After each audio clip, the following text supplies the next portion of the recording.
These pilots are flying what's called a super scooper.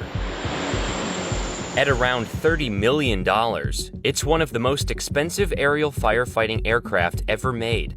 It's literally a boat with giant wings, and it's built like a tank. It looks like no other plane in the world. The CL415 Enhanced Aerial Firefighter can scoop and drop 1,400 gallons of water on wildfires in a matter of minutes.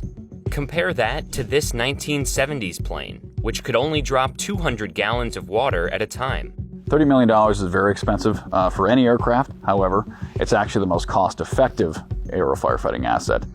Super Scoopers revolutionized aerial firefighting, and Insider got an up-close look with Bridger Aerospace to see how this aircraft is tailor-made to fight fires. Airplanes have been used to fight wildfires for almost 100 years, but early attempts weren't nearly as effective. In the 50s and 60s, almost all the aircraft used to fight fires were retired or salvaged World War II aircraft. Tanks were strapped to the middle, and they were used in a very haphazard, provisional manner. Some of these makeshift firefighting planes were only able to drop 150 to 200 gallons of water at a time. Not really effective in today's world, but at the time it's the best they could do. Canadair was contracted to design a plane specifically to fight fires. So they designed the grandfather of this airplane, the CL415, looked very similar. Which Viking Air Limited modernized in 2020, retrofitting the CL415 with a new avionics system, turbine engines, and more. It was taken down to its bones and created essentially a new airplane. Weighing in at 30,000 pounds, the CL415 EAF is 30 feet tall and has a 93-foot wingspan, just 24 feet shy of a Boeing 737's wingspan. When you're up close to it and you really appreciate just the massive size of it. But despite its size, the aircraft was engineered to fly like a much smaller plane. When you look at them, they don't necessarily look like they'd be an aerobatic or stunt plane. We're taking a plane almost the size of a C-130. We're flying it at extremely narrow canyons, very low altitude, banking high G turns at a high rate of turn. Flying an aircraft this big, that low, and that dangerous of an environment is very rare. The Scooper is so nimble because of its flight control surfaces, or aerodynamic devices that pilots use to adjust and control the aircraft. On any plane, the main control surfaces are the ailerons, which control the plane's roll, the rudder, which controls yaw or the aircraft's direction, and elevators, which control the aircraft's pitch. And in the case of the Super Scooper, those flight control surfaces are supersized. That's important because when you're flying slow and big, you need to have a lot of aileron area, a lot of elevator area to be able to move that aircraft as quickly as you need to at those low speeds. That's why this rudder is 25 square feet larger than that of a Boeing 737-900. Even though the Super Scooper is 10 feet shorter and half as long. This is crucial for the Scooper. It needs to slow down to 90 knots, or just over 100 miles per hour, to perform a scoop. That's almost half the aircraft's standard cruising speed. Once you've identified your scoop site and you're coming in, you go through your pre-pickup checklist. One of those items is probes down. Probes are down. The way the aircraft picks up water is it does not stop or suck it up. There's no vacuum. It scoops it, and it scoops it through what you see here. 2 probes on either side of the keel of the aircraft, about the size of your hands put together. And as soon as you hit the water, they catch. You can feel that in the cockpit. You got to be ready for that catch with the yoke. Right there, get ready to add some powder. Now. Oh. And the water begins filling almost immediately. It takes the Scooper 12 seconds to fill its tanks with 1,400 gallons of water, during which time the pilot has to maintain the plane's speed and direction. Once the aircraft is full and the tanks are full, you retract the probes. There is a noticeable surge in the aircraft when those probes go up, get the aircraft back up to speed, and take off. Now 11,000 pounds heavier, the aircraft relies on its design to ascend from the surface.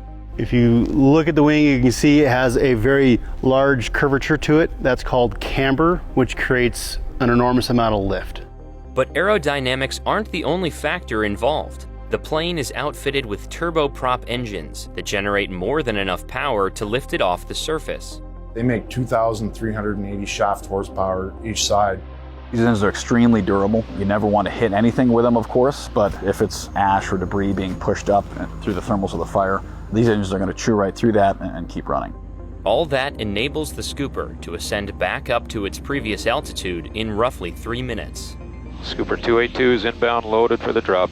So when we're lining up for a drop, the air attack will get us on target. They're in contact with the folks on the ground who are requesting the water. We're factoring in the terrain, the wind, our altitude for when we need to press the button to make the drop.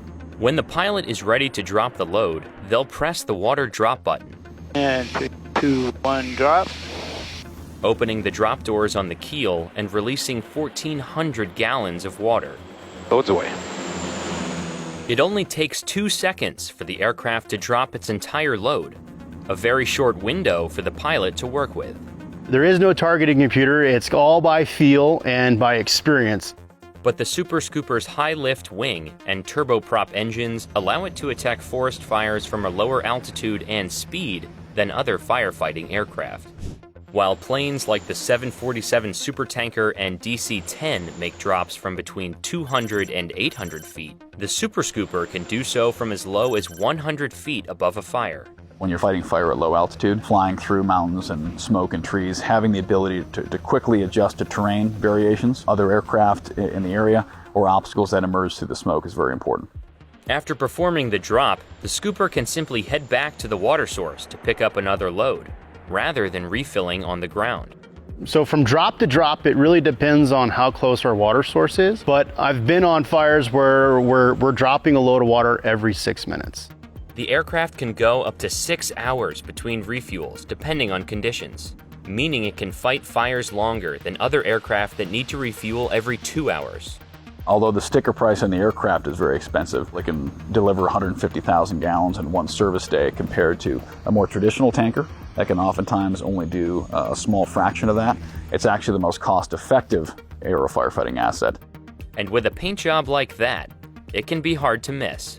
It's a very flashy paint job on these aircraft, and it's one of the questions we're asked quite often is why is it painted the way it is? The goal is to be visible in this super dense smoke. It's a very action-packed circuit when these guys are fighting the fires, and safety is the ultimate goal. For aerial firefighters, the next game-changing innovations aren't going to come to the planes themselves. The next ridgeline for aerial firefighting is going to be data. It's going to be understanding what the fire is doing, where it's going, where it came from, and being able to share that data with as wide a population as possible.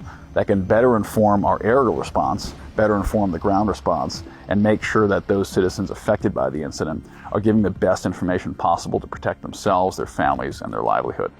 In the meantime, aerial firefighting aircraft like the Super Scooper are tasked with keeping forest fires in check. Flying this aircraft in the environment we fly it in, it's very exciting, it's very dangerous, but it's also very fun.